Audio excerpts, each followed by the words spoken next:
కడప జిల్లా బద్వేల్ పట్టణంలో 78వ స్వతంత్ర దినోత్సవం సందర్భంగా కన్యకా పరమేశ్వరి జూనియర్ కళాశాలలో ఘనంగా వేడుకలు నిర్వహించారు. ఈ వేడుకలకు మాజీ ఎమ్మెల్యే విజయమ్మ, యువ నాయకులు రితీష్ కుమార్ రెడ్డి హాజరై విద్యార్థులను ఉద్దేశించి ప్రసంగించారు.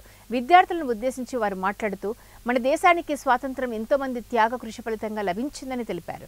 మన దేశ నాయకులు ఉన్న మహాత్మా గాంధీ, బాల గంగాధర్ తిలక్, నేతాజీ సుభాష్ చంద్రబోస్ ఎంతో మంది వీర నాయకులు, వీర వనితల త్యాగాల ఫలితమే ఈనాడు మనం స్వేచ్ఛగా గాలి పీల్చుకుంటున్నామని దానికి అర్థమని అన్నారు.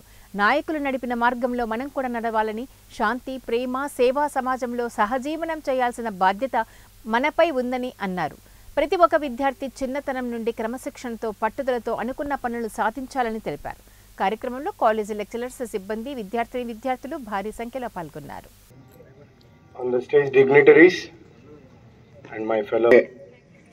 నా కోసం మీరు ఒకటే ఇంతసేపు ఉన్నారు.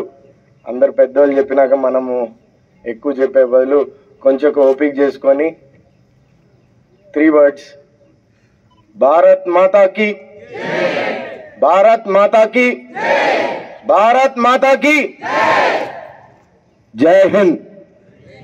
గట్టిగా మళ్ళీ జై హింద్, జై హింద్.